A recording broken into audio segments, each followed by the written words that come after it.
Hello students, मैं आशीष कुमार आज आपको कक्षा 10 की गणित पाठ एक वास्तविक संख्याएं प्रश्नावली 1.2 में प्रश्न के हल बताने जा रहा हूं।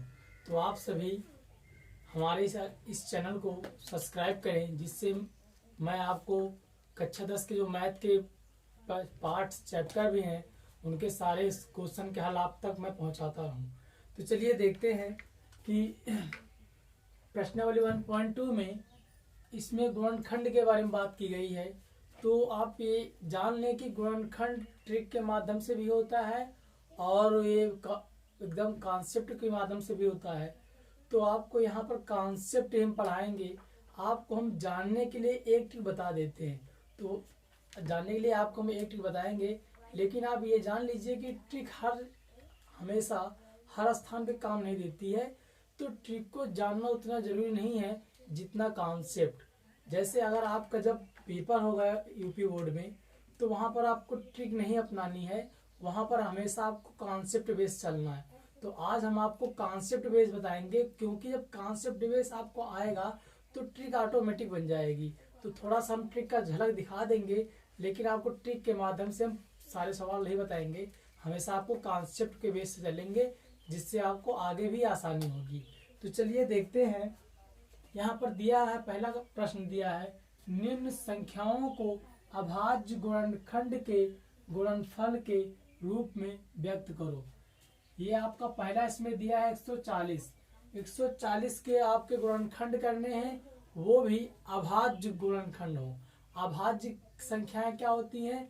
वे संख्याएं जो स्वयं और एक के अलावा अन्य किसी संख्याओं से नक नहीं कटती हैं, वे अभाज्य संख्याएं कहलाती हैं। जैसे 2, 3, 5, 7, 9 आपकी अभाज्य संख्या नहीं है, क्योंकि 9 3 से कट जाएगी।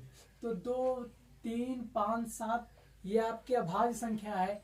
इसमें जो 2 है ये अभाज्य संख्या भी है और सम संख्या भी है, क्योंकि सम संख्या जो 2 से कटती है और अभाज्य संख्या जो स्वयं और एक के अलावा अन्य किसी संख्याओं से नहीं कटती हैं। तो ये एक ऐसी संख्या है जो सम संख्या भी है और अभाज्य संख्या है। तो चलिए देखते हैं 140 के हम गुणनखंड करते हैं सबसे पहले कॉन्सेप्ट बेस से।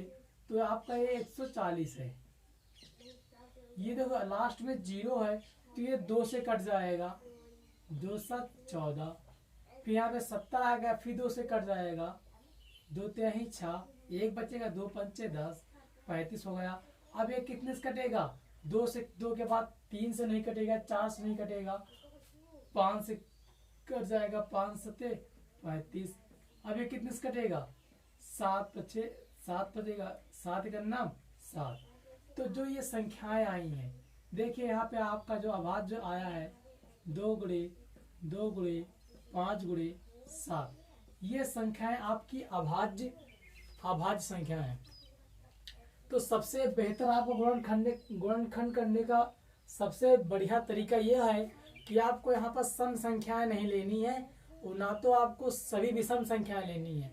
आपको वे संख्याएं लेनी है जो किसी अन्य संख्याओं से विभाजित नहीं होती हैं। तो यहाँ पर देखिए, इसको हम ऐसे भी लिख सकते हैं, या इसके लिए 2 की घात 1 2 की घात 1। जब कभी भी 2 संख्याएं ऐसी गुणे में हो और उनके आधार बराबर हो, तो उनकी घातें जुड़ जाती हैं। तो 1 1 2, 2 की घात 2 गुणे 5 गुणे 7। तो एक इसका बेस ये हो गया। अगर इसको आप ट्रिक के माध्यम से देखें, तो ट्रिक के माध्यम से आप 140 को ऐसे भी कर सकते हैं। देखिए, ये 140 का आधा कितना हो जाएगा? 70। आधा कैसे होगा? जब 2 से भाग करोगे तो 2 आ गया, इसके बाद 70 आ गया। 70 का फिर भी आधा हो सकता है, जिसका पूरा आधा होगा उसे हम आधा कर सकते हैं। 70 का आधा फिर कर देंगे तो फिर कितना हो जाएगा? फिर 2 से हो जाएगा, तो यहाँ पे बचेगा 35 2 70। अब ये 35 आया है, 2 के बाद अभाज्य संख्या कौन आएगी? 3 आएगी, 3 से 35 नहीं कटेगा। इसके बाद आपकी कौन सी आएगी? 5 आएगी, 5 7 35। अब आप गुणा में 5 लिख देंगे, तो यहाँ कितना बचेगा? 7 बचेगा। अब 7 किससे कटेगी? केवल 7 से कटेगी, तो यहाँ पर आप गुणे में 7 लिख देंगे। अब आप बराबर 2 यहाँ पर घाते एक एक है, आधार बराबर है, तो घाते जुड़ जाएंगी। 2 की घात 2 गुणे 5 गुणे 7, यही आपका आंसर। तो आप ये भी मेथड है और ये भी आपका ट्रिक है, तो दोनों तरीके से कर सकते हैं। लेकिन जो आपका एग्जाम में आएगा, परीक्षा में करना होगा, तो आपको इस बेस से करना होता है। तो आपको समझ में आ रहा होगा। चलिए 156 को देख लेते हैं। अगर हम 156 को गुणनखंड करते हैं तो देखिए लास्ट में 6 है। ये अगर आखिरी में आपका लास्ट वाली संख्या या इकाई वाली संख्या सम संख्या है तो वे संख्याएं 2 से विभाजित हो जाती हैं। तो यहाँ पर 2 से करेंगे, 2 7 14, 2 8 16, अब फिर 2 से काट देंगे 8 लास्ट में, 2 तिहाई 6, 2 9 18। अब 39 है तो ये कितने से कट जाएगा? 3 से भी आपको कट जाएगा। देखिए क्यों? क्योंकि 3 एक नम 3, 3 एक नम 3, 3 एक नम 3 और 3 3 9 हो जाएगा। अब 13 का किससे कटेगा? 13 से ही कटेगा, तो 13 एक नम 13।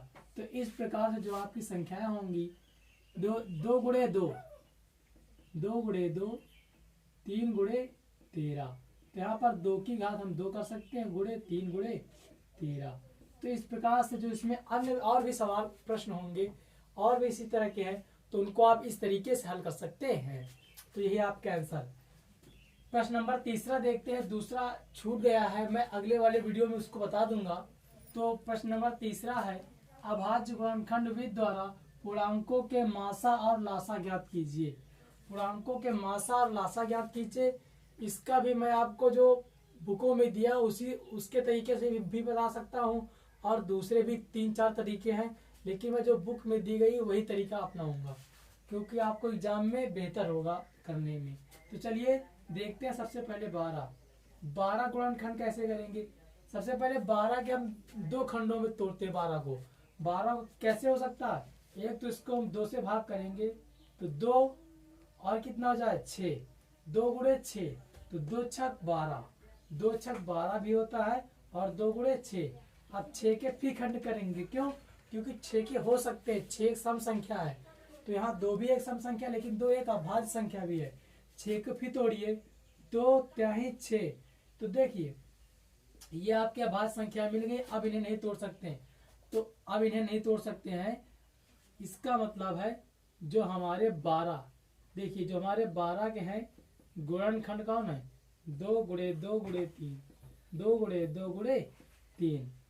इसके बाद देखते हैं 15 करते हैं। 15 2 गुणनखंड कैसे कर लेंगे हम?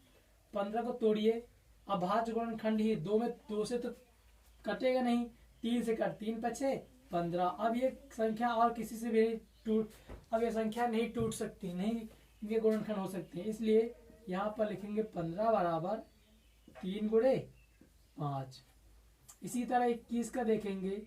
21 का अगर हम तोड़ते हैं तो यहाँ पर हम 2 से नहीं कटेंगे, 3 7 21, 3 से कट जाएंगी, तो यहाँ पर आपका 21 का जो भी होगा, यहाँ पर आपका 21 का हो जाएगा 3 गुणे 7, 3 गुणे 7।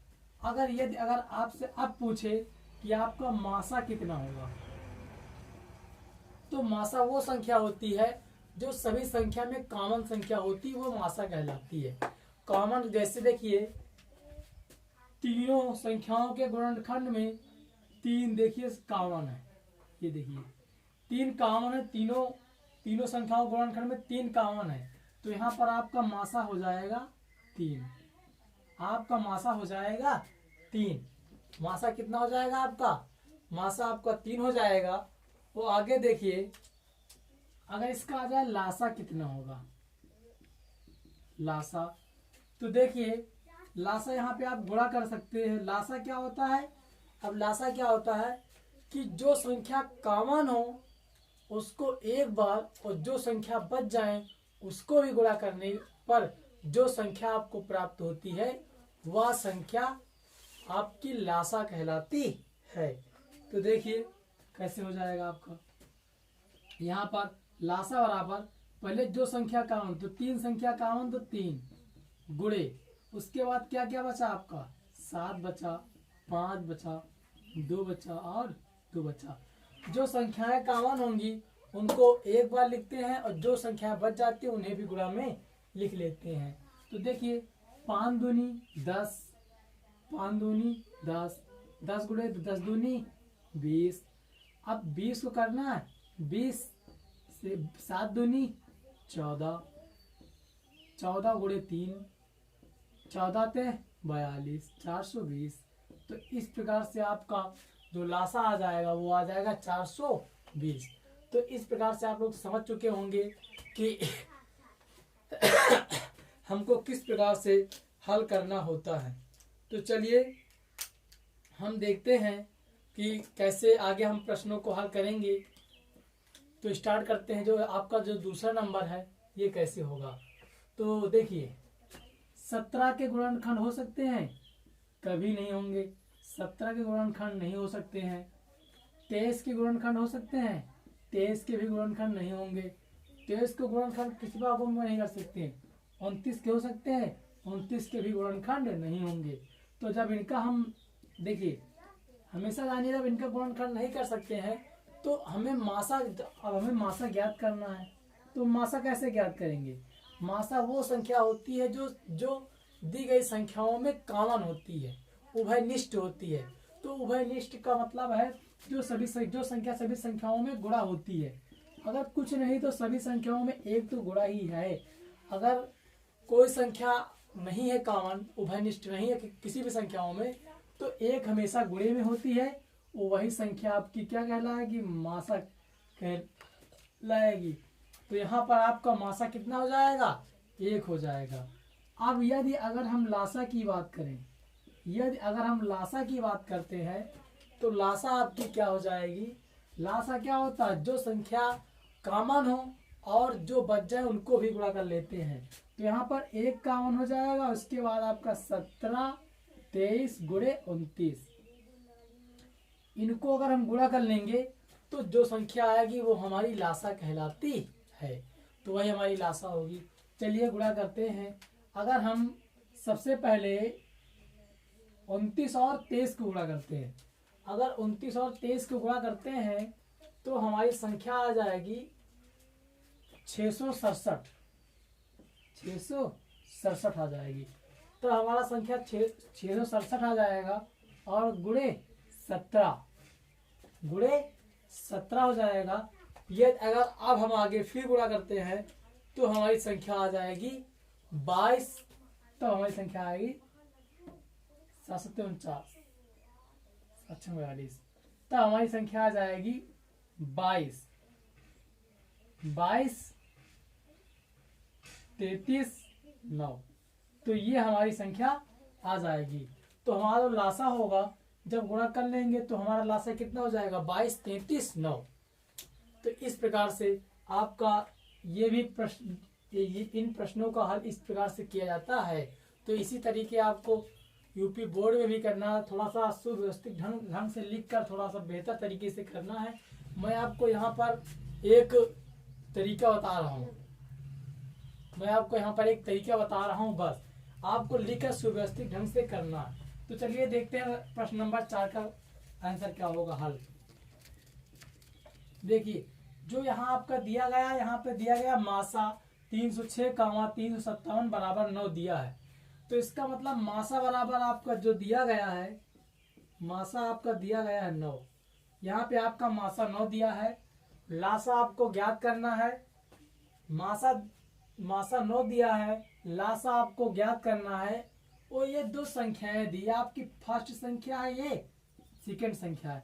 तो आपने एक फार्मूला सुना होगा, दो संख्याओं का गुणनफल बराबर मासा गुणे लासा, मासा गुणे लासा। ये तो आपने देखा ही होगा।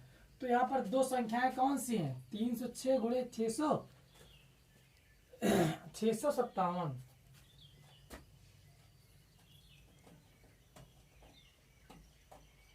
ये शायद आपका गलत हो जाएगा। देखिए शायद ये 667 होगा, 749। अगर इसको गुणा करोगे तो 11, 33, 9 आएगा आपका, 11, 33, 9 आएगा। तो सॉरी ये आपका गलत हो गया है। यहाँ पर इसको अगर मल्टीप्लाई करोगे तो 11 33 9 आएगा। यहाँ देख लीजिए। अच्छा चलिए चलते आगे। तो देखिए दो संख्याओं का गुणनफल बराबर मासा गुणे लासा होता है। तो ये दो संख्याएं कौन कौन सी है? 306 और 657। तो यहाँ पर लिखेंगे 306 गुणे 657 बराबर मासा कितना दिया हुआ है? 9 दिया हुआ है गुणे लासा, गुणे लासा। अब देखो ये इधर गुणे में इधर आएगा तो भाग में हो जाएगा। तो यहाँ पे हो जाएगा 306 गुणे 657 बटे 9 बराबर लासा। तो ये कट जाएगा 9 त्रिक 27, 9 चौक 36, 34 गुणे 657 बराबर लासा।